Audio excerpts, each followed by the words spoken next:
Garrett, prepare yourself for the heckling. Commence the presenting. Commence the presenting. All right. Well, I didn't send you all the slides that way y'all couldn't be cheating, looking ahead. So y'all gotta follow along with me. So nobody can fall asleep on this one. Can't just review. So, all right. I was gonna say challenge accepted.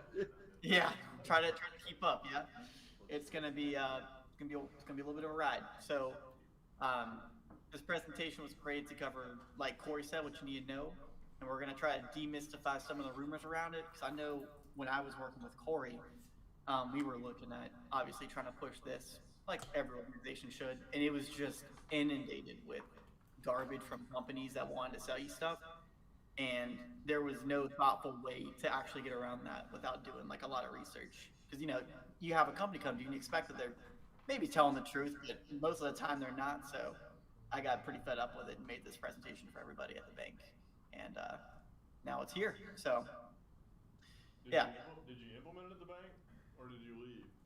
I started and then I left. Nice. Yeah, not implemented yet. But yeah. So are we to understand that this presentation is sort of a apology letter to Corey? maybe it's more of like, hey Corey, pick up the slack. Maybe that's what it is. Pick up. I honestly did not use guilt to get him to do this. He just said, hey, and he was like, okay, fine. So you didn't need to reach for that particular crowbar. Right. But wait, let's ask the presenter if he felt guilted into this presentation. It might be a different answer. Careful your Yeah. answer. There you go. But anyway, chances are salesperson's already gotten to you before I have, so we're gonna clear up. Hopefully, if they've left any crumbs in your mind that are incorrect, we're gonna try to get through those. So we'll start with the first rumor, and that slide did move, right? Make sure it's still working. We already fell asleep. What? It shows the second slide, right? There's some lag, but it worked. Okay, good. So here's the first item that may have already been peddled to you during a sales call, that Zero Trust is the next big solution. What they should instead be telling you is that Zero Trust is more of an idea. It's not a product, it's not a solution, it's not a silver bullet, despite what those vendors are gonna be claiming. You can't just implement or buy it. Corey was telling us about this earlier. All the sales calls, they just tell you, oh, buy Zero Trust. Yeah, well, okay. We really implement Zero Trust by having tools and policies that achieve principles of Zero Trust. Remember principles, because we're going to be circling back to that a little bit later. Most important part of understanding Zero Trust is that no one person really created it, nor does a specific company offer the most comprehensive solution to it, being that it's just an idea. You can also hear Zero Trust being preferred or said as Zero Trust Architecture or ZTA. If you see ZTA somewhere, they just mean Zero Trust Architecture. They're trying to be cool with an acronym. It's certainly true you can buy tools that offer parts of Zero Trust, but you can buy stuff like continual evaluation of resources, but you can't just buy your way into an organization that complies with Zero Trust. You gotta have a change in thought to get there. Moving on to rumor two. A lot of people think that Zero Trust is based on one standard, like all of a sudden a white paper appeared and then Zero Trust was invented. What makes Zero Trust unique is that no one standard has to be followed to create one of these comprehensive implementations. Moving forward, we're going to be using the guidance of 3 different sources of truth culminating into our own definition. FFIEC AIO is aimed at the financial space. NIST 800-207 is aimed at general audiences, and the ACT IAC flows down from the government, and it's one of their initiatives. So none of these is really the correct way. It's just a way to do it. So we're going to take a melded approach of all of them and kind of put them together. Garrett, make sure it transitioned to rumor 2. Oh, did it not go to number 2? No, it did. There it is. Oh, I have to click on the tab. Okay.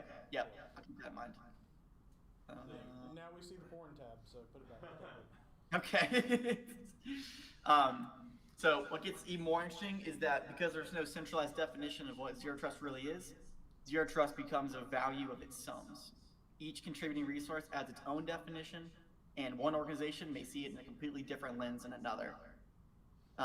We have settled on some general principles and pillars for the most part, but a lot of those are really up to interpretation. That's why if you go and research this, you'll find another slide deck of somebody that said something completely different or having different points and whatnot. So people drive home different things about it just based on their experience. So taking in these misconceptions, we start to paint the picture that many companies are just trying to capitalize off the buzzword in order to sell their product and try to use it as like a differentiator. I'm sure you've probably seen that before. Anytime you're being told by a company or vendor to do any of the items here, like add zero trust to your tool set, implement zero trust, buy our tool, you're probably in the pipeline for the next sale. So it's similar to how we see companies taking something open source and want to turn around and sell it. I know Amazon AWS does this a lot. I've seen some firewalls out there that are just PF sense with a fancy skin. Zero trust is a lot like that, and it's really just that research of ideology and that culmination all coming together, and just trying to be used as a marketing term, which is sad because it's really cool, and it's sad that the people have already tried to make something out of it and they couldn't just come to the forefront with it.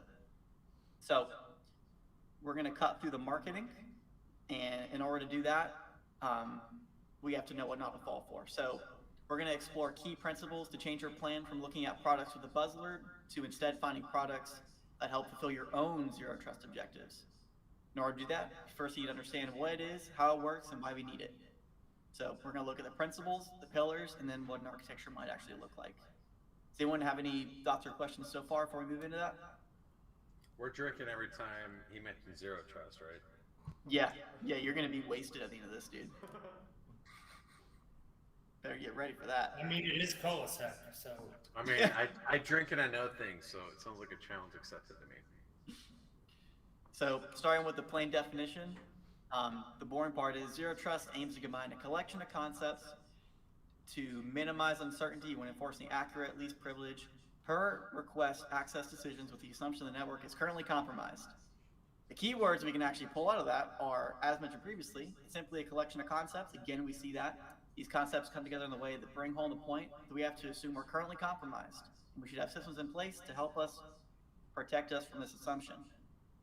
Let's look at those key principles and start pulling from what we can learn here. Is that Gartner's definition, or whose definition is that? It's a good point. I have to look at my notes for that. I think that was from NIST, if I'm not mistaken, though. I pulled a lot of this information from the NIST one. ACT had prettier graphs and whatnot. Thank you. So I have 4 key principles listed here. There are more ways to word them that I've included here, but again, it comes down to my own research and ideology that kind of places these a little bit different than some other ones you may see out there. Some people only have 3, some people have 2, some people have 6. But these are the concise ones that I feel are good for, a little presentation. So this one's going to get a little wordy, so just hang in there. This is the longest and boring slide. First, we have all of our data sources and the computing being considered a resource. This one may seem like an obvious answer. Of course, your stuff is a resource. But if you really take a step back and look at the systems you currently have, you may find this isn't the case. For example, in some environments, you have mobile devices that are overlooked or at the very least underprotected. That's still a resource. Just because it's not a computer doesn't mean it's not going to need the same controls. Same controls aren't always available on mobile compared to desktops, but the access requirements for specific data do not take this into account.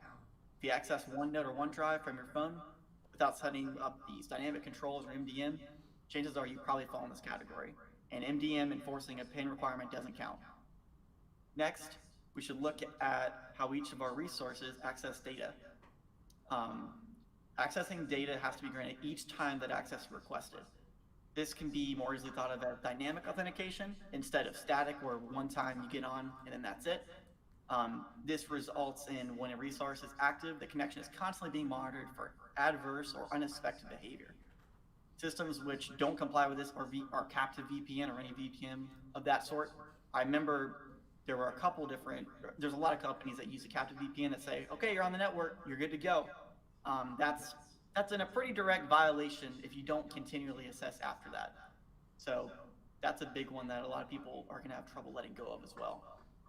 Do you have any recommendations on how to implement that granular control at the network level? Sure, yeah, we'll go over that later. I have some examples. I personally like Azure because it's a decentralized approach where you don't need any hardware or any connections directly into like a box or anything like that. It all works at the operating system level. So that's what I like to use a lot for. We can look into that a little bit later. All right, thank you. Yep, no worries. Next again, we have our dynamic access being evaluated against context. So this is where Zero Trust actually starts to become aware.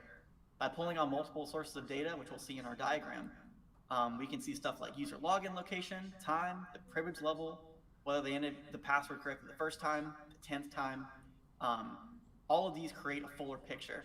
This is required when we authenticate each session, since authentication of each session isn't really useful if it's outside of context. If you can just escape the context of it, it doesn't really matter, and all of a sudden all this isn't really useful anymore.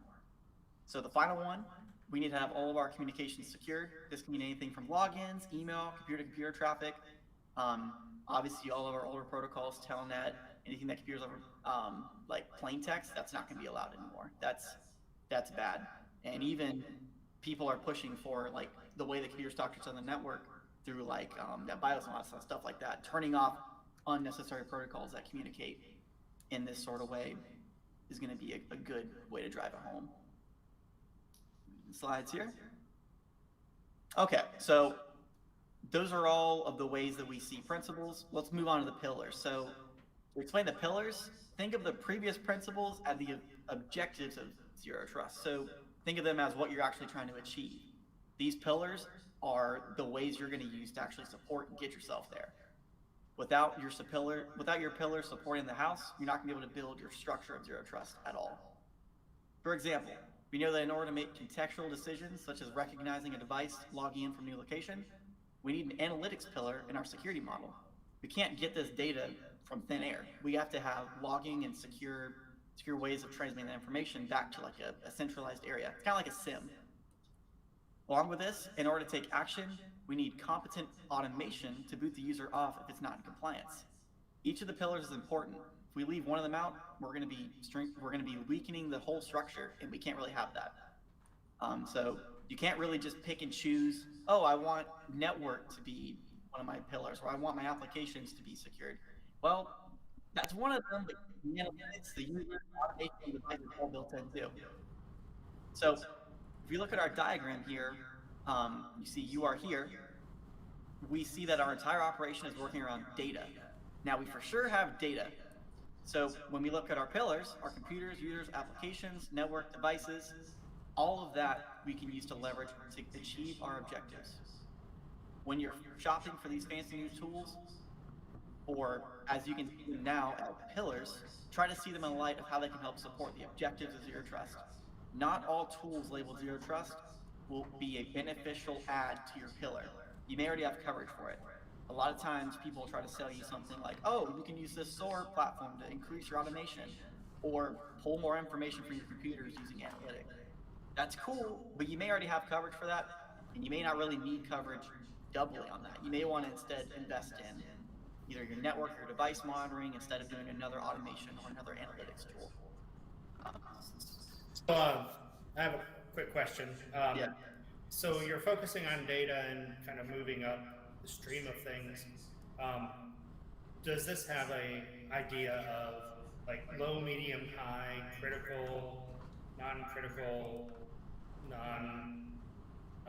anything base these decisions on? Do you mean like kind of in order of which pillars are most essential to get stood up first as you start building it? Mostly, well, more on the right-hand side where you have data, and not all data is the same.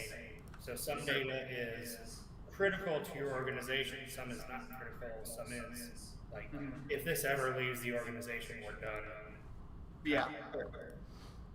Yeah, for that sort of thing, you can definitely, least privilege is obviously going to be your best friend, but there's a lot of really cool solutions out there. Azure offers one with data classification, so you can label your data not only through methods and metadata, but you can also encrypt it. So it's a really good way to comply with Zero Trust, because now you can say, okay, when this data is labeled, I work a lot in CUI, controlled unclassified information. So when this is labeled CUI, all of a sudden we got to encrypt this. It can't leave the organization. Certain people have different things that they can do to it, and it retains at least privilege no matter where it goes.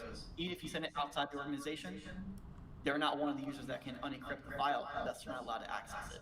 So Yeah, absolutely. You can even start lower than these pillars and start building in protection with the data as well.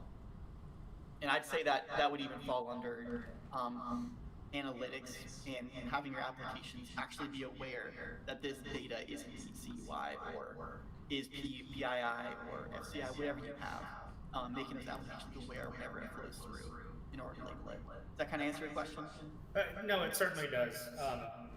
One of my kind of takeaways from a lot of the conversations is that it's data that drives the decision about zero trust as opposed to like machines that necessarily drive zero trust. And it's a hard thing because we're very device specific in a lot of our implementation of security controls, but it really is the data that matters. Right? And if you really think about it, all of it kind of comes back to this applications pillar because you have all that user analytics flowing in from your user devices. That's cool, whatever. But your applications have to be able to understand what the data is. Only a choice number of applications even support that encryption stuff that I was talking about. Microsoft stuff, like their new Office suite does it, but I mean, if you had some weird presentation or some weird Word doc, that you're going to be at the mercy of your DLP solution at that point. So getting applications that can label data as soon as it's created and ensure that it's labeled, that's a huge one. And that's a good thing to invest in for sure, like you mentioned. Cool, thank you. Yeah. So let's take a look at kind of this one. It's kind of a confusing model to look at, but I like this one because it gave us the most meat to work with. So what we have here is the zero trust model itself. The logical flow of information directs from events and requests into the policy enforcement point, which can have a decision sent to it from the policy decision point. So let's take a note of the overall design language here. You see all these inputs feeding in to the policy decision point. So we see not only do we have environmental monitoring, that could be our devices, our users, whatnot. We also have endpoints feeding in data, all the subjects, everything coming into this environmental monitoring, which is, again, if you're familiar with a SIM, pretty much that, just an entire log aggregation. And that feeds into the policy decision point and then the enforcement point. Every time it has to make a decision, it says, hey, PvP, what's up? Can I allow this, or does that have to block this? And we'll look at it a little bit further here. So next, we're going to look at our data plane. So the area that houses the actual enforcement point is the data plane. While this diagram, like I said, is pretty busy, we can see the lower half actually houses this data portion, wherein the object is behind a policy enforcement point, object being like your data you want to protect, say your PII. And the subject, the computer, is trying to reach it. When the subject reaches out to try to grab one of those objects, it's going to have to go through that policy enforcement point. That policy enforcement point, in turn, talks to the policy decision point in order to get the direction to block or allow. We'll kind of explore a little bit later about the IDP possibly acting as a policy enforcement point, because getting that enforcement point in place is kind of the hardest part, because all this is good and well, but how many times can you actually insert yourself into that flow? You know, you got your web traffic and stuff like that. You could do like an SSL inspector, but that's going the way of the dodo as of lately with all the people that are cracking down on that. So you got to figure out new ways to intercept that data and be able to funnel it through. And that's kind of the hard part of all this. So we're going to move on to the management plane, which actually talks to how the decisions are made. So we find the layer above is the management layer. So this is where all of our environmental data is pulled in, and we analyze it against the policy decision point. In the diagram, we see our environmental monitoring is taking in data from the subject, endpoint, and objects, all of which are used to make informed decisions based on context. If we look closely, we can see our pillars come into play. We have the subjects or users, devices, the data itself as objects, analytics, applications. All of this could be a policy enforcement point. And the network is transmitted on all of this. So when we really look at this, we see our pillars are kind of like put out in different areas. We have stuff like analytics going into our policy decision point, and then users and devices existing on the data plane. This is kind of a lot. Okay, and we can circle back as we look through a little bit more through the architect. Yeah, I got a couple. So how would you implement this in an organization?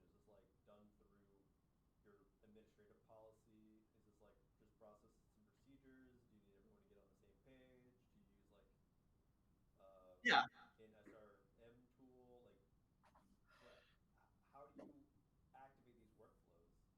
Yeah, sure. So while policy is definitely a good place to start from a GRC perspective, you're not going to get anywhere with policy in the real world, in my opinion. But that's kind of just something I have.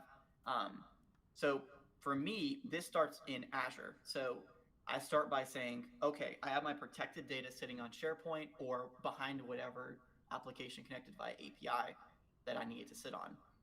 Once we have all that data identified, you now start saying, okay, I want to identify my data flowing into or out of this application, and I want to identify where it's not flowing into my corrected channel. So here we can see, to kind of help illustrate it, you have a gateway IDS/filter. They include this to show that you're never going to have a perfect implementation. It's always a growing concern of what if you bypass your policy enforcement point.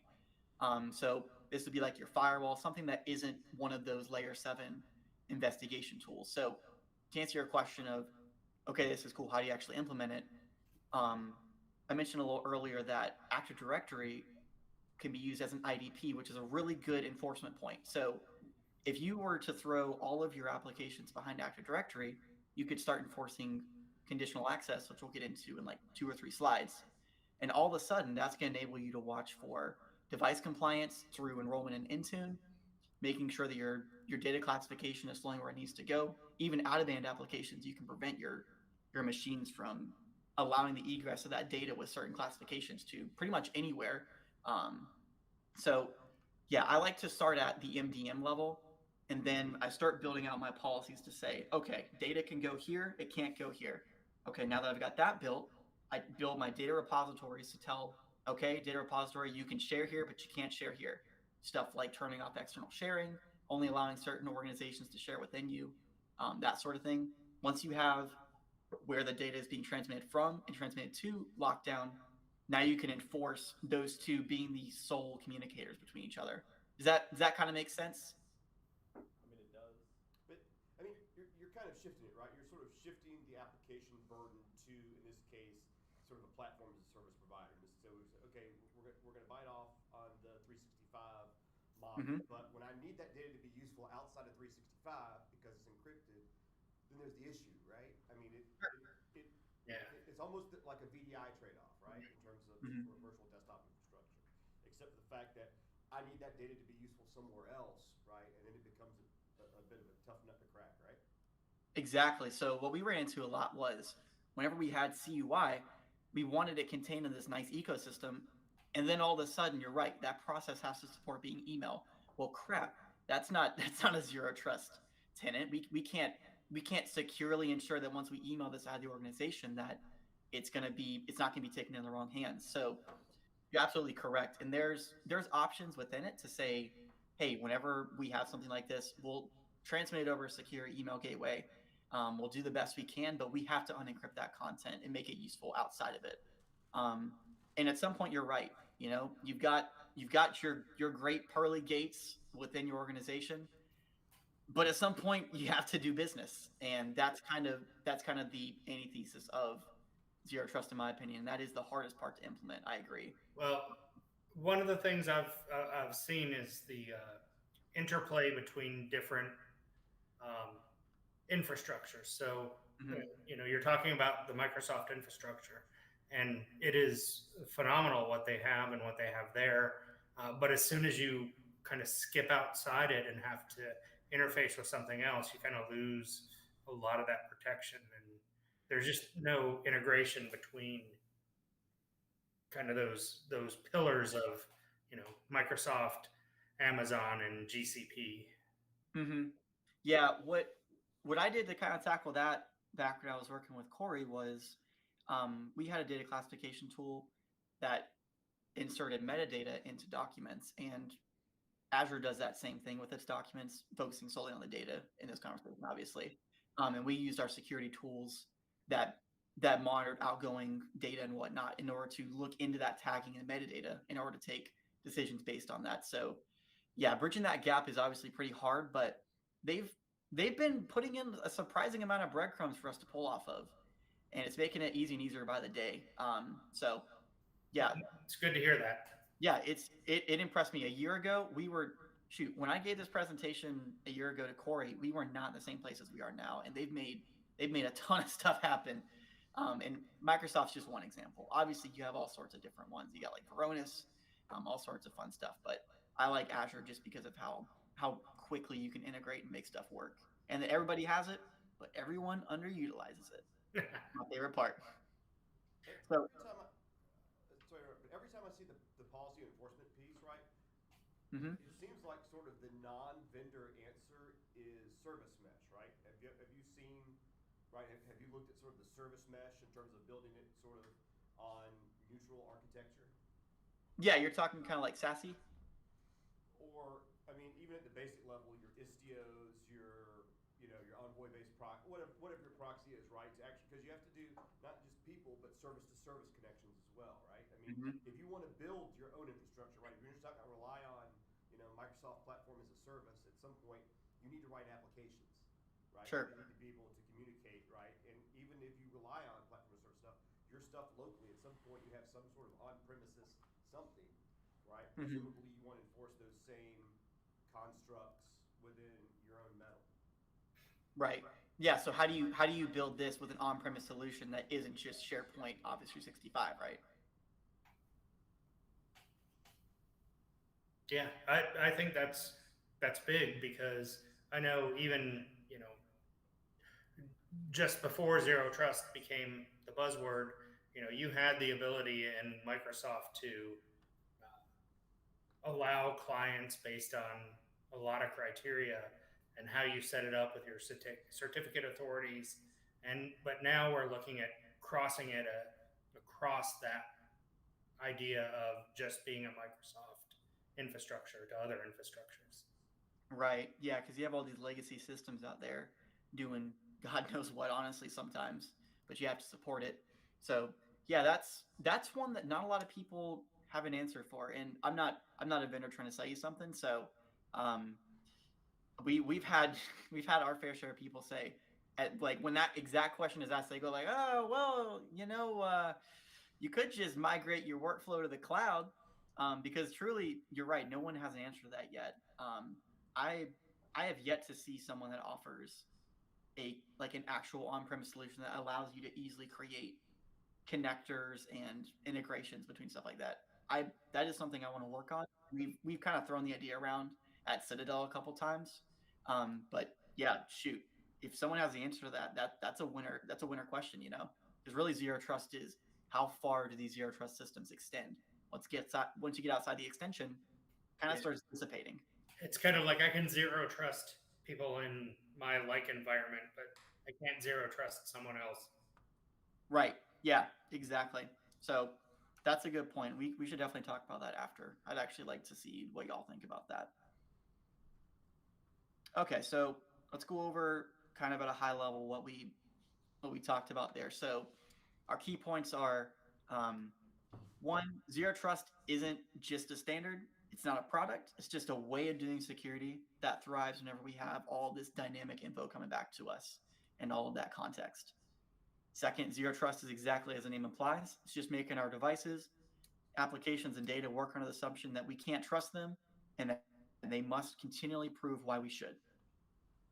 So I like to learn from example, and I'm going to show you kind of how I'm starting to implement this using. Real quick, and maybe I missed this and you already talked about it, is the user Yeah. a portion of zero trust? Because the previous slide mentioned 3 things and user wasn't one of them. So does, a intentionally or unintentionally malicious user factor into this at all?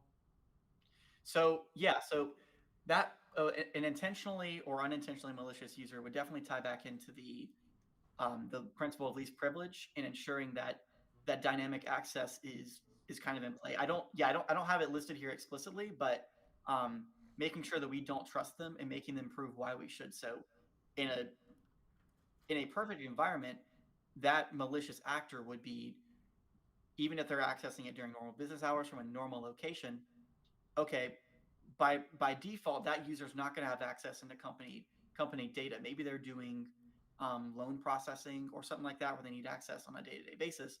That's cool. But all of a sudden, we're noticing that they're downloading 100 different things at a time. Our dynamic context is going to say that's not UBA compliant. That's the user behavior analytics is going to really throw a red flag on that. And now we're going to have to block that data and start doing our triaging with incident response on why that happened in the first place. So even if we can't always prevent the ingress of it, at least detecting it is a huge one. And that's kind of at Citadel, we actually focus on that a lot. You're never going to be able to like defend against everything. Prevention is honestly getting to be more of a null point. Detection and response is what really a lot of this comes back to. And that's kind of what zero trust plays around. You're not stopping someone from stealing data all the time. You're understanding that dynamically based on their decisions, now you can stop it. You can identify it. Thank you. Yeah. So let's flow into kind of how this looks on the Azure side. Obviously we point out the pitfalls of this doesn't take into account individual applications, but for large swaths of data, it gets you pretty far. So the specific tool we can leverage right now in Azure is called conditional access. You guys are probably already familiar with this, but in case you're not, it allows us to define conditions that have to be met when accessing Microsoft resources or any resources connected by an API.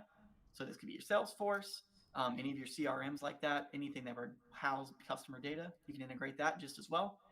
Because as we mentioned, Active Directory is an IDP, and an IDP can be a policy enforcement point. All of our authentication attempts are driven via Active Directory from this logic, and now we can see that these services are accessed via our IDP. So again, looking at the chart here, we can see all this data kind of flows in, and even though it may not, none of this would be related to like Salesforce, all of our cool data about device compliance, user analytics, all that stuff can now be thrown into this one cool policy stack that in order for someone to log in using an Active Directory username, they have to comply with all of this stuff, which I think is pretty cool. Moving on, let's look at what a policy stack looks like. Quick, thought that I want to pose to you about, the intersection of like zero trust and then like latency issues. Okay. Applications that have to be like super precise in timing, and then like as you jump through hoops with like policy enforcement points and like boundary perimeter enforcement points, like how that might impose latency. Mm-hmm. So you're talking about how if there was some dynamic device compliance, say that went out of compliance, how quickly would we be able to react, like stopping access to I have like services that need to pass data back and forth to each other at like 1 millisecond response time. Like if it needs to jump through like 5 or 6 PEPs, like it might not make it. Oh, I see. Yeah, service to service communication sort of thing, where it needs that real time. Yeah, so Device to device. right. My strategy for that one is actually pulling in data ad hoc. So not necessarily routing it through, because it's a service. So at some point you have to trust something. So assuming our services are coming from trusted locations, can we assume that? But it's zero trust. Right. Yeah, exactly. So In the same way that serverless is serverless. Yeah. right. So yeah, so the way I kind of approach that is we pull in data ad hoc outside of it. So almost like if your data flowing here through the middle, you pull it off and analyze it at a fast enough rate that if something is to go wrong, you can cut off the connection. But you're right. If you intercept that, you got to have a pretty big pipe in order to really be able to leverage that. So there's definitely some problems in service-to-service communications. This is focused on user and device accessibility and not as much as services. But Yeah, I'm guessing this isn't made for Wall Street. right, yeah, you're not going to do trading algorithms based on zero trust. Not yet, not until we get supercomputers. So Quantum. Drink. That'd be cool, man. Can you imagine a zero trust quantum computer? It doesn't even need to know; it just knows you're a bad guy. So, you're depending on the constant reevaluation, like you were talking about earlier. Like, let's say you don't have you baked in some trust based on analytics and historical data, but so let's say somebody puts a dropper on your machine, they might get in that first time, but then because you're continually reevaluating,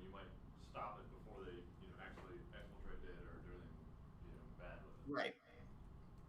Yeah, and for like end user devices, kind of like you said, knowing that dropper's there, that's why I like Azure a lot, because everything talks to each other. So you'll have your Microsoft Defender notice that, holy smokes, this just created a process that's now listening on this port. We need to stop that, and that can factor into a risk compliance score, and then based on that compliance score, deny certain actions and require certain MFA prompts to be met and all that sort of stuff. So, but yeah, making those tools talk to each other is super huge. I have an off question Yeah. about Microsoft Defender. Mhm. You mentioned it. We're starting to do some implementation with it. Are you pushing that somewhere else to do alerting or like to see all that information? Are you doing Um, it within their native tools? what do you mean pushing it like as in for analytics? Like if I like pushing Like, it are you pushing like it to a or scene something? like Splunk or to Elastic or something else? So I don't push it to anything like Curator or Splunk. I push it to Sentinel. There's That's obviously Microsoft's, right? right. Yeah, that's Microsoft's implementation of it. I don't push it outside.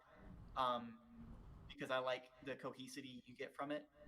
There's a lot of Defender offers a lot of stuff. I was just looking at the sim today actually, and the reporting you can get in. They offer third party integrations with sims, but you can pull a lot from their alerting. So what you're going to see is whenever you have your Defender, you're going to have advanced hunting and alerts and incidents. Those are going to be your main bread and butter from Defender.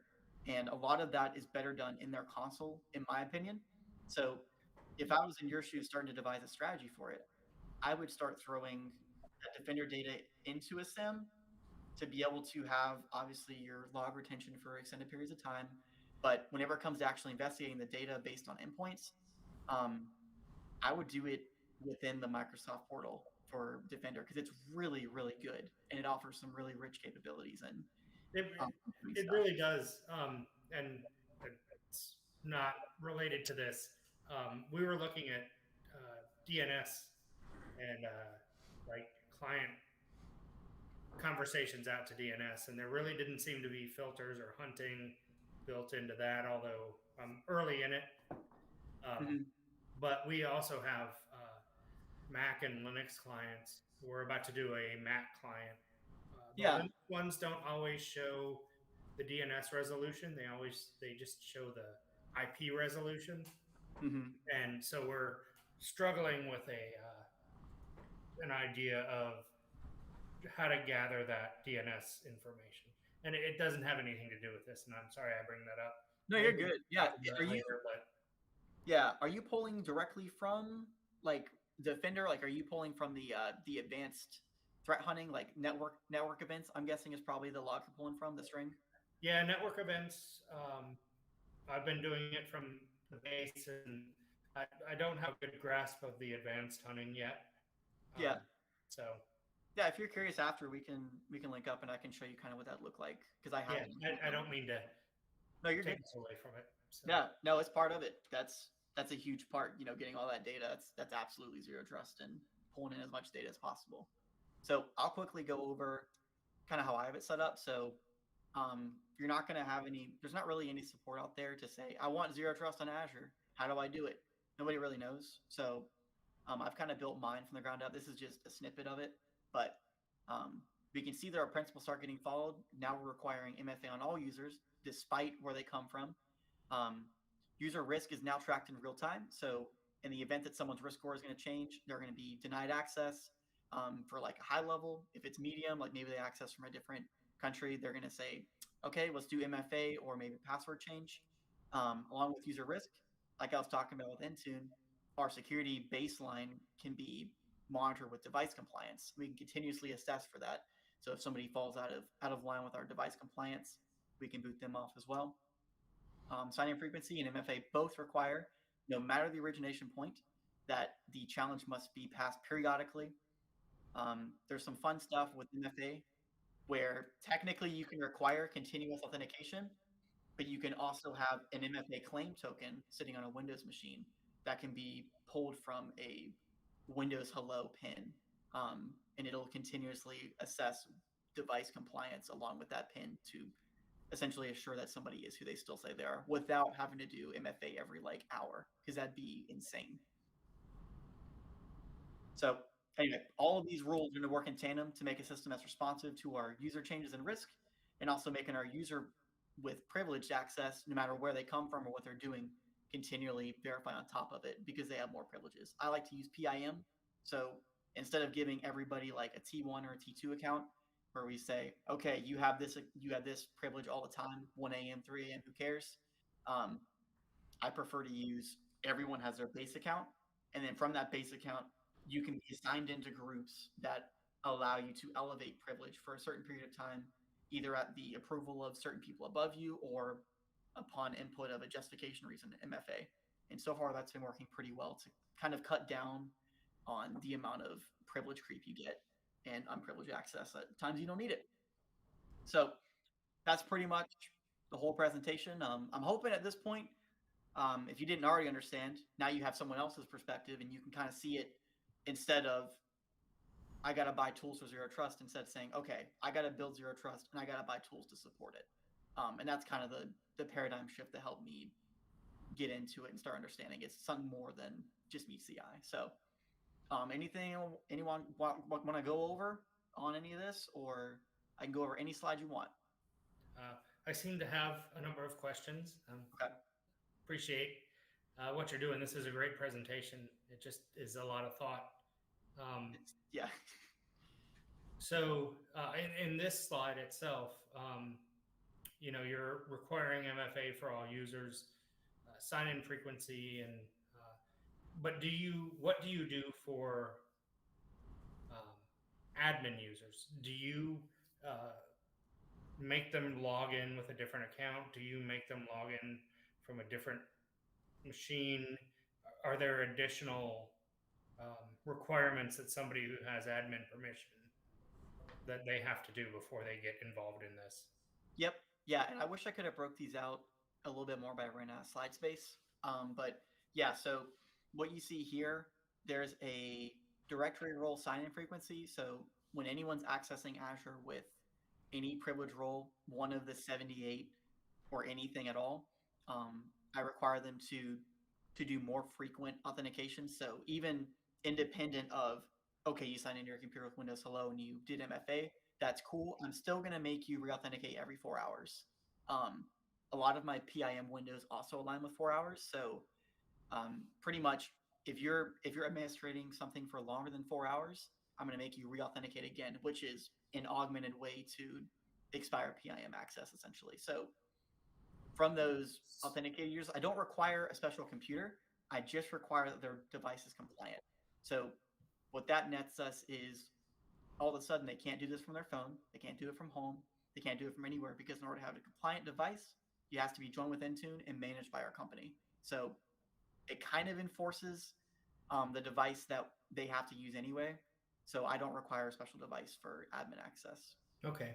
On ours, and it's not my group, but they're doing a very good job, I think, on the Microsoft side of things. They require basically a jump box as the sole place to log into, and they put two-factor to log in on there, and it has to be a advanced account. So their user account can't log into it, but their admin account can. So basically they have, JLang admin and JLang as two accounts, and JLang itself can't do anything at all on the domain. So let me ask this, that I'm going to call it T1 JLang. I'm going to assume that's kind of like the privileged one. So does T1 JLang, does it have, I guess, explicit permission granted all the time? Like if it's a domain admin, is it always domain admin? So that account is always a domain admin, but it should only be used for certain things.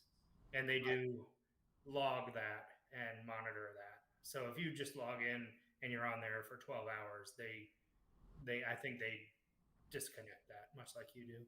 Yeah. Okay, I see. And that'd be for probably like local administration, I'm guessing, since you mentioned like a jump box. Yeah, and basically the idea that they have like 3 or 4 trusted systems They log into those trusted systems with their local account, and only their local accounts can log in. And then they elevate privilege through that process. And that elevated privilege only can do so much. And then it'll, Yeah.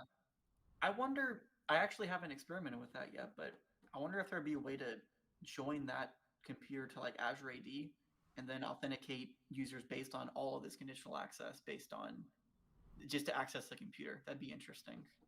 But that sounds like a fair system, honestly. That you guys already have in place. well, we unfortunately had an event where an admin was compromised and golden tickets were extracted, and you know, Yeah. so we put in some qualifications for how they could access that and not access that. Mm-hmm. No, that's good.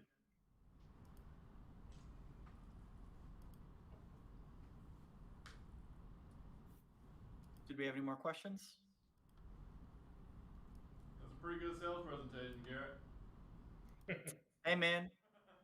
Buy me lunch. That's all it is. No. But yeah.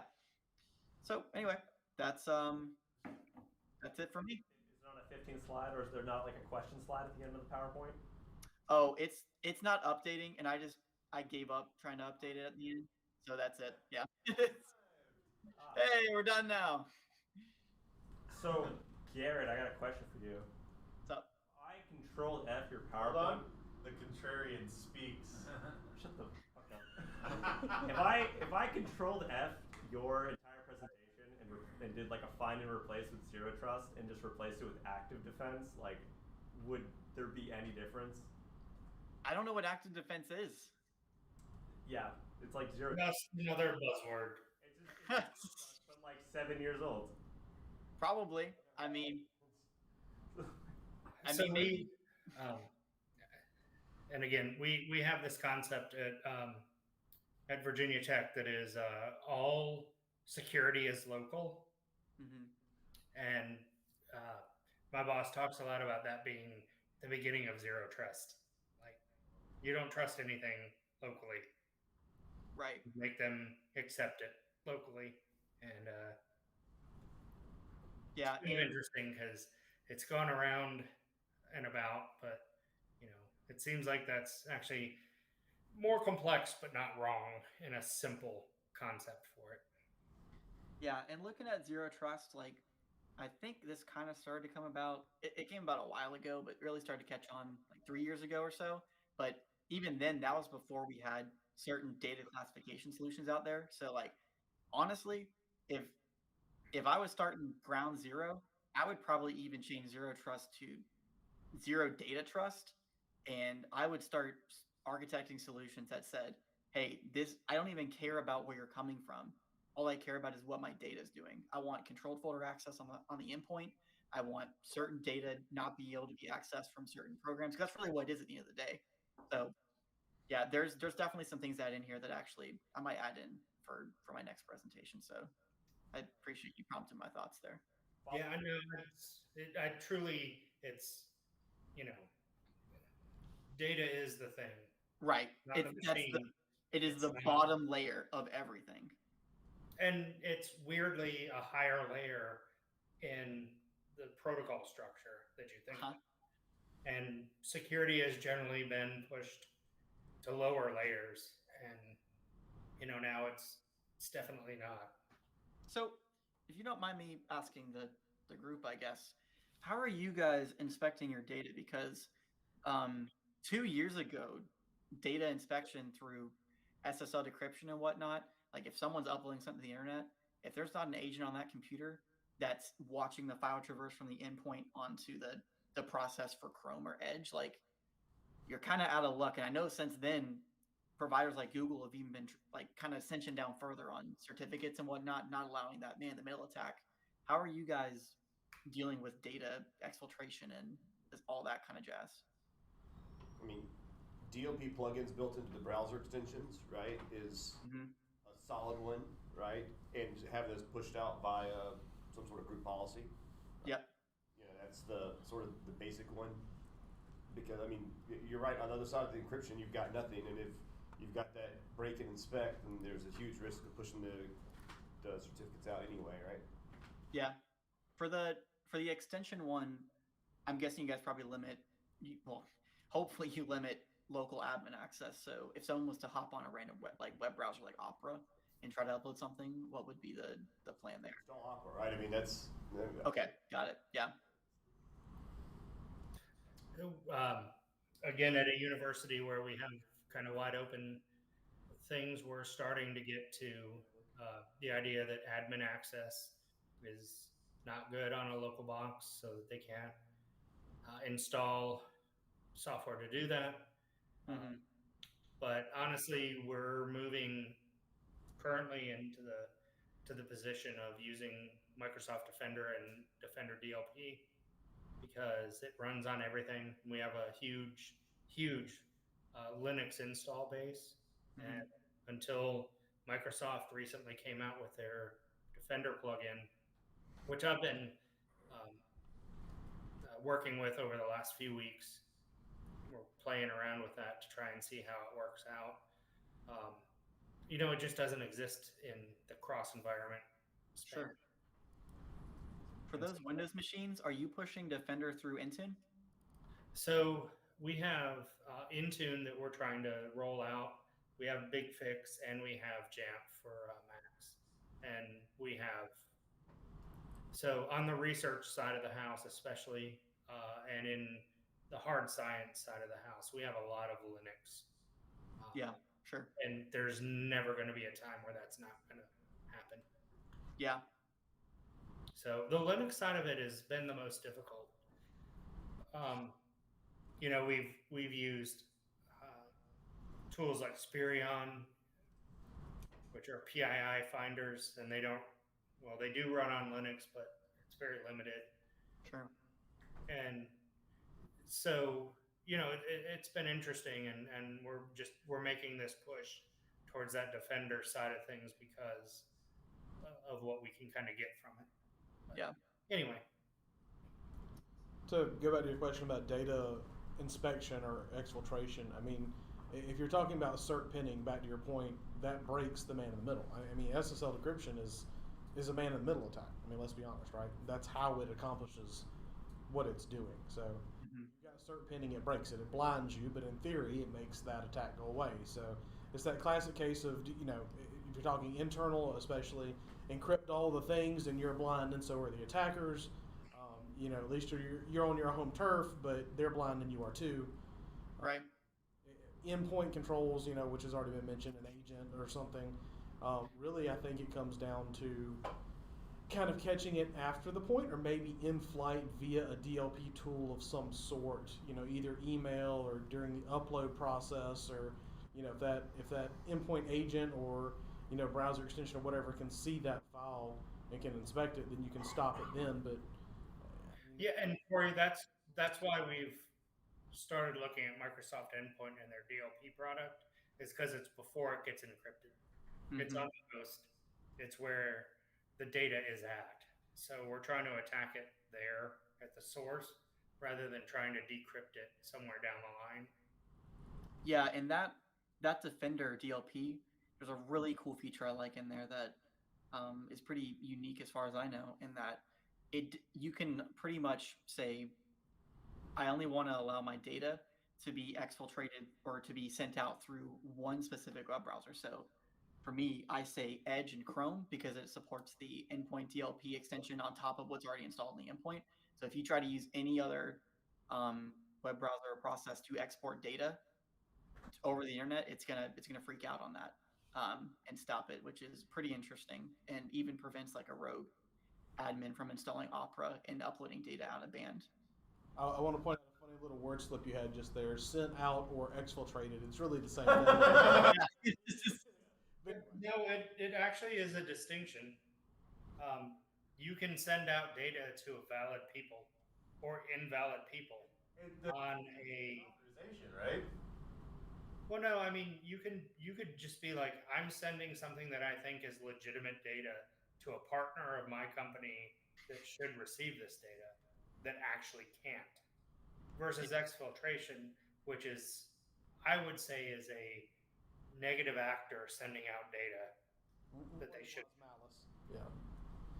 So I do think there's a distinction there. Both should be blocked, but also, but both have a different response from your organization. In a perfect world, they fire 2 different alerts from the SOC and both get blocked.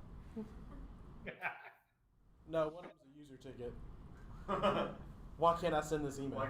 Yeah. Why is this working? Users are self-alerting. You didn't know that? That's I tried to send this file with 10,000 social security numbers. Why can't I send it? Well, actually trying to send us social security. Oh, I'm sorry. I didn't see that second tab. Oh, nice. I didn't realize that a Excel file shouldn't be 10 gigs. So Garrett, how much of Zero Trust relies on Active Directory?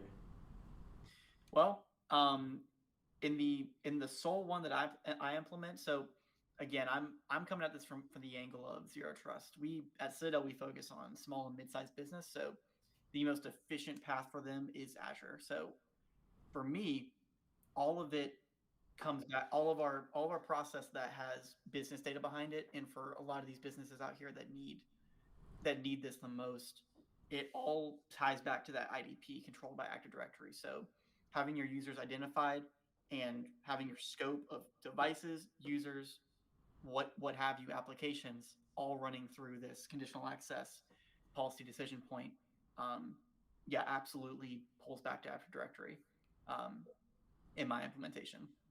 Is y'all's bread and butter Azure GCC for CMMC concerned businesses? Oh, that's quite a stellar prediction there. That's pretty good. Not quite. I am working very intently on that right now for one client.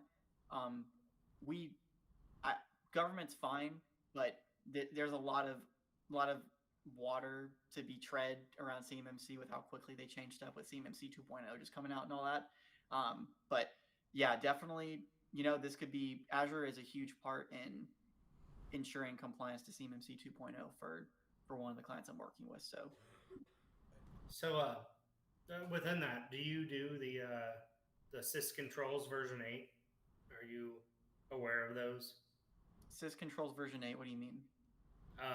It's I guess the non-NIST version of the public controls that go into building environments.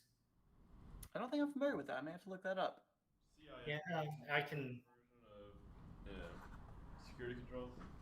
Yeah, it honestly was it was generated early on and put over to the sys controls. They're slightly variant from NIST, but they're, I guess, more vendor agnostic, I would say. Mm-hmm. But let me see if I can pull that up and just send a link. But yeah, no, I pull a lot from, well, obviously exclusively from 171 and 171A, as well as guidance outside of that in certain SSPs. So yeah, no, that's interesting. I'll have to look into that. Give me 1 second, and I will post it to the chat. And because at the university level, we really come from a very open. V8. It's in the chat. They don't vary a lot from NIST. In details, they kind of do, but they're kind of their center of internet security controls, and anybody outside of NIST, outside of the government, generally uses those. So within your business, it might be interesting to have a mapping between, the things that you do and speak to NIST versus. Oh, sorry. I see what you mean. Version 8. Sorry, I didn't get the nomenclature there for a second. Yeah, I like to reference their hardening standards as well, like stuff for Windows and whatnot. That's pretty cool. Yeah. Oh no, they're fantastic for that. And yeah. it's Yeah. been a very good tool to use, and it's open to almost anyone. And A funny thing about that is in Intune, you have like a secure device baseline you can push out, and there's like a circular logic of Microsoft created a security baseline which references CIS. Then obviously CIS helps pull from Microsoft, and then it's just like it's a loop that just keeps going. It's kind of funny.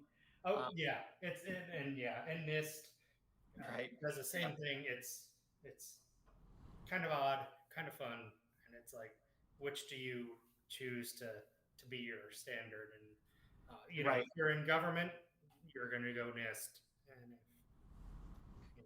if you're in education, you're going to go SIS, the SIS controls. So And if you like to spend money, you go with ISO. exactly. Now this has been great, and I keep battling on, and I apologize.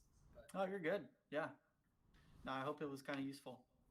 no, this is very useful. It's very good, and it really does kind of get to the heart of zero trust, which is not what most vendors are going to tell you that zero trust is. And Right. Yeah, and the weirdest part that kind of had to come to terms with is the fact that zero trust isn't there's no right and wrong for zero trust really. Obviously there's better ways to implement it than others, but like if your ideas of implementing it are just as good as mine. So yeah, it really just comes down to how are you seeing stuff. I guess how do you win success? Like what? It's not a like you said it's a standard, but it's not like a you can't go hey we're zero trust compliant. We got our certificate. Like how do you win? The same way Sisyphus gets the rock to the top of the hill. Well, I'd say how I win is I continuously throw my stuff that I make through what's up on the slide here. So I run it through starting at my data level, and then I go up and I make sure I have these pillars that help accomplish the principles that are outlined. So, I mean, I'd say that if you just got a section of principles that you were like, okay, right now winning is defined as making sure that my access is dynamically accessible or whatnot. I'd say that you never really win per se. You just get more winning every time you try. So, again, it's up to everyone else's interpretation, but I would pick a principle and say once you start moving towards that, you're now winning. Yeah, I think it's the degrees of success, right? Right. Once you reach this point, you try to make it to this next point. So to draw a parallel from my discipline, is there a OWASP SAM equivalent to zero trust in the zero trust universe? Like, is there a model you can use to assess how much of each pillar you've got implemented and what your roadmap should be for getting that implemented in your organization? Your CISO's budget. Yeah, Garrett. Hey, Garrett, tell Josh you just stumbled upon a new product that y'all need to sell. Yeah, right. I was just thinking that. No, besides those white papers that essentially just say, yeah, here's how you do it. If you talk to anybody and you say, okay, now actually do it for me, they're going to be like, well, don't actually know how to do that. I don't think anyone has honestly wrapped their head around zero trust enough to be able to put something out like that. Yeah. yeah, Is what I think That's sort of where I was hoping we would go. Because ultimately, the thing is that either something that we're exploring, a new concept that we think has a lot of promise, or it's a discipline that we've got well defined, and we can go and do an audit, and then we can describe the places where you're deficient, and that tells you what your journey is to get to a place of competence. And this sounds like we've got a goal in mind, but we don't have a method to assess each organization and then describe the path to get there yet. So, I mean, about where the technology is. and here's your problem, which I think someone mentioned earlier. So we actually threw a lot of research time at this a couple of months ago, figuring out, okay, how come nobody has done this yet? This has to exist, and we're still kind of tossing the idea back and forth. But the problem is that trust engine. All of these companies out here have different metrics for what is a problem, what is an alert. You have your Palo Altos, you have your Untangles, you have all sorts of crazy stuff out there just getting all this stuff to talk to itself is a problem because there's not been a big standard of how to communicate. Sure, you have syslog, but how do you parse all of that data into one central brain that sees, okay, Palo Alto low means an untangled medium, that sort of thing. So there's, until someone figures out that, which is a huge R&D of essentially taking in every tool that's ever existed and now correlating it into one single standard. Yeah, it's tough to put out like a compliance like that, especially from the government, to say like, you have to be compliant with this. Okay, how? There's not even a solution for it yet. There's not even a metric for success, like you said. So yeah, that's an interesting idea though. I wrote that down. At the end of the day, you need to only allow data to people who need to access data from the systems that are authorized to access data. And that's zero trust at the end of the day. Yeah. And I mean, that's my Azure system that I'm continually running work on as I improve it kind of works by that, as in like, I'm not even all that concerned sometimes about, oh, is data super duper encrypted if I start a session from here to there? Okay, that's cool, but I'm not even going to allow that in the first place. As long I have to make sure my document gets where it needs to go and only where it needs to go and nowhere else. So yeah, it's kind of like the idiot test, I guess. Hey, Garrett. It's a simple concept with a lot of complexity rolled over top of it. Strike now, Mackenzie. Strike now. All right. Jeff, before you jump in for like an 8th time. So I have a question. What's up? Oh yes, good. Garrett, Garrett, do you know what the C2M2 is? C2M2. Yeah, it's a maturity level rating system that was developed by the Department of Energy. Of energy, I think. You were talking, or Adam was talking to you earlier about like how do you figure out whether you're deploying or moving towards zero trust or whatever. And it seems like there'd be an interesting intersection when you're talking about like, oh, how do we get all the vendors to align? How do we get everyone to work together? How do we get everyone to speak the same language? How do we get everyone to speak to the same standard? Of not like standardizing it, but creating like maturity levels of like, oh, from maturity level like not implemented at all to maturity level like implemented a ton.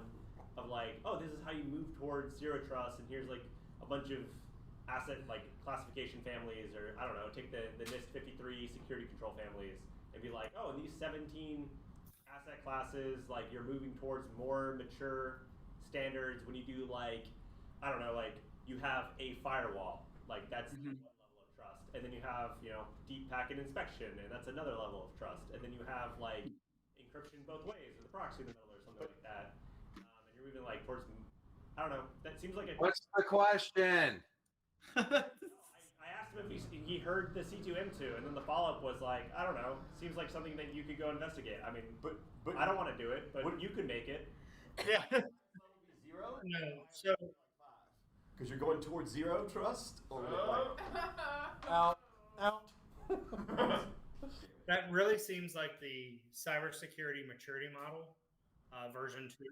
And Yes. it is a interesting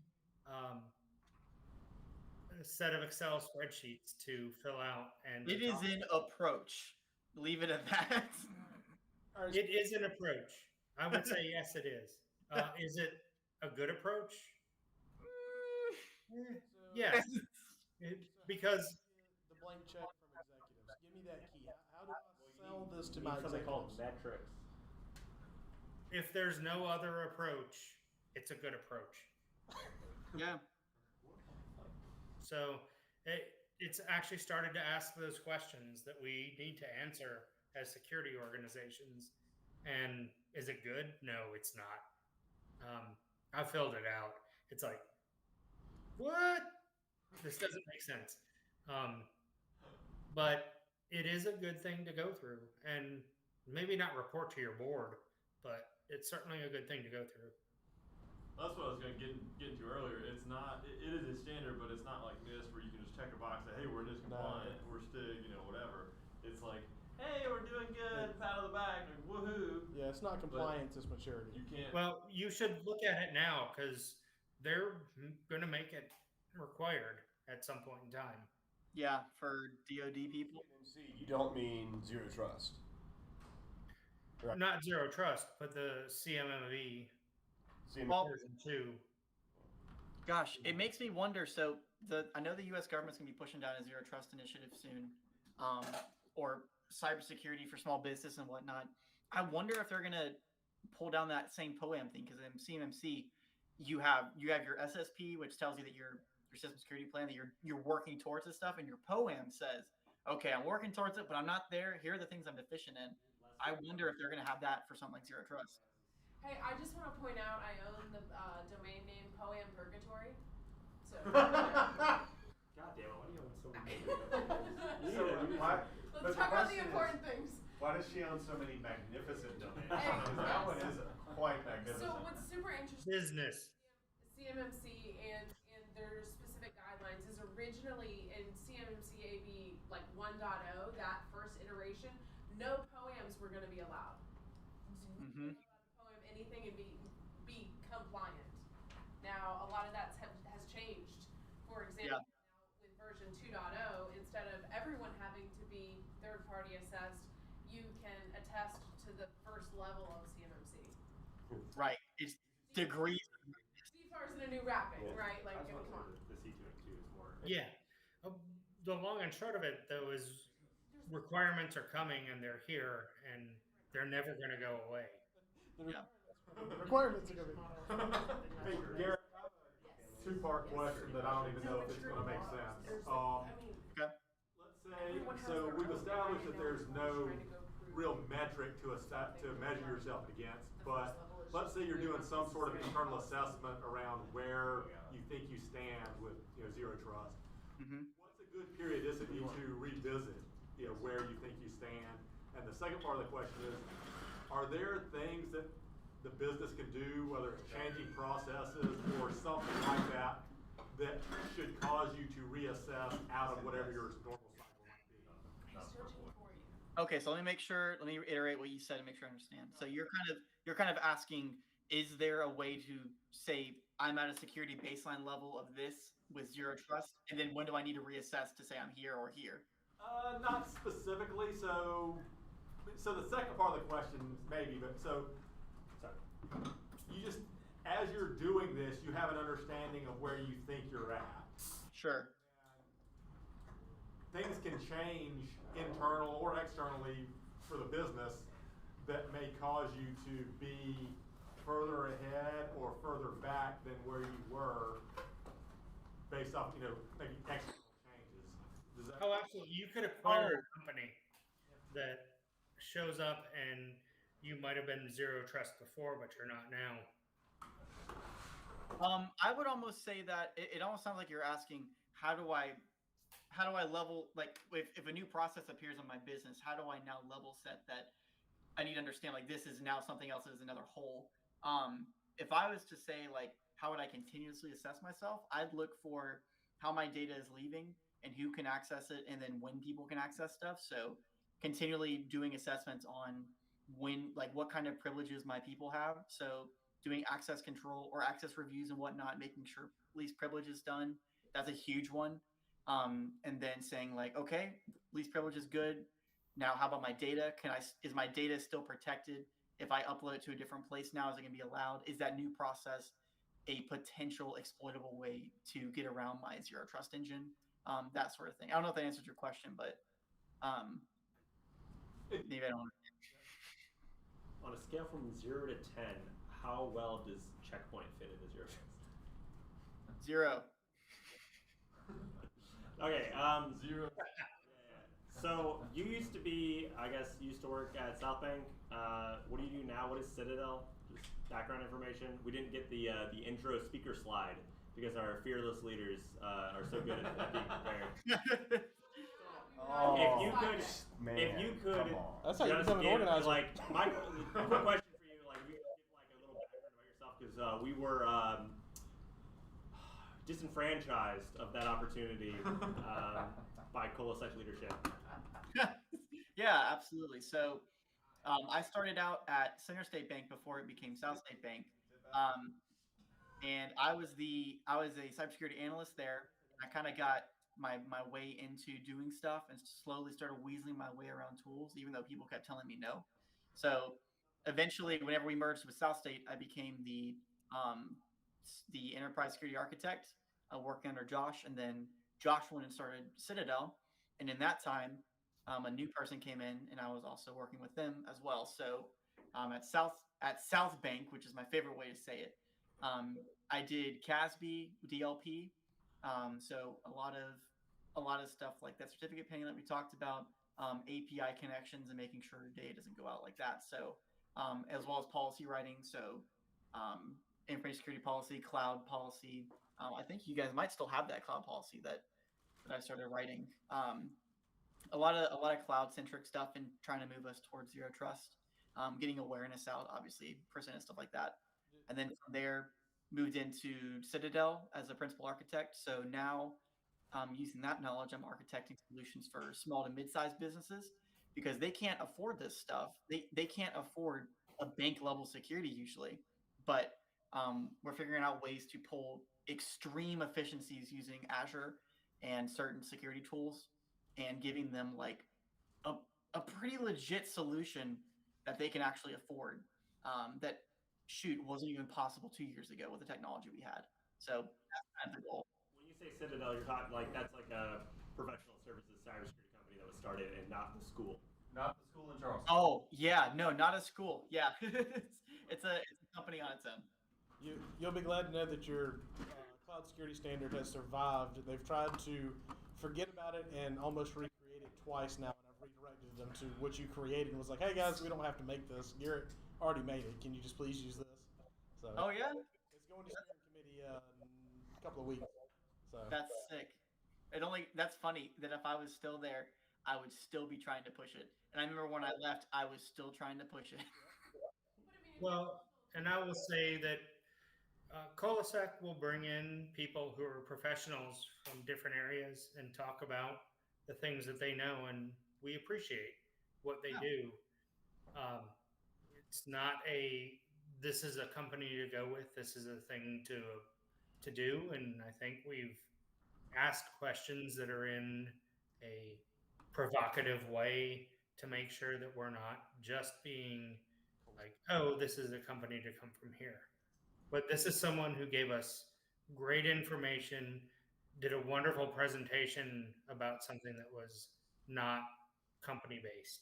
Yeah, not trying to sell anything. In fact, I think you should steer away from people that are going to try to do that. Not that they're bad people, but my passion is just helping people understand. So security connections is my own thing that I do on the side for fun outside of Citadel. So it has no ties into it. I partner with Citadel for it, but it's my own thing. So yeah, this is just passion.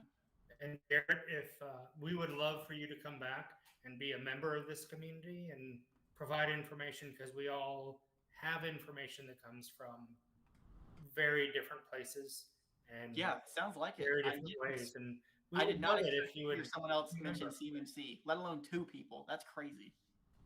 Hey Garrett, just for background information, we use encrypted data as a detection because we don't believe in having encrypted data. So if we see encrypted data on our network, that's an instant IDS alert. So you're the anti people. Not again. That's not impressive. That's funny. Clear text. That's all we do. That's all we do. Clear text. Hey, we need to use our telnet somehow, all right? All trust. That's what we call that. Man. What we call super flat networks, also known as the power grid. Too much telnet That's funny. in my life to make it easy. all right, you wrapping? Too much telnet. We planned for another 30 minutes. I prefer the extremely dry. Thank you, Garrett. That was Adam. fantastic. Yeah. No, this has been great. This has been a fantastic presentation. Thank you, Garrett. Absolutely. Yeah. We'd love to have you come back again. Anything that you're interested in talking about, we would love to have you to do it. You did a great job. Thank you. Thank you. I appreciate it. Thanks. Any feedback on the slides here real quick though? It was long-winded on the principal slide here, which I didn't like, but I also wanted to get the right information across. It's probably pretty long-winded though. I might try to cut it down. What do you think? I have feedback. You need more memes and more gifs. Okay.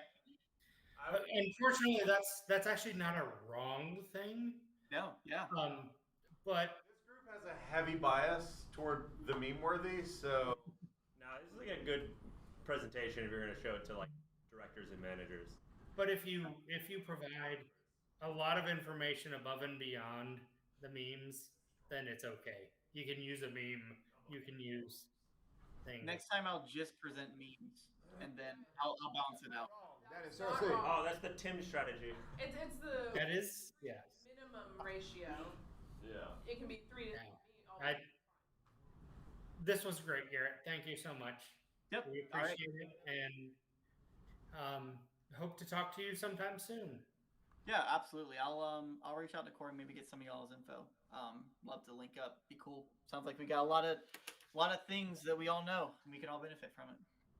That's absolutely why we do this. Sometimes it works, sometimes it doesn't. This time it did.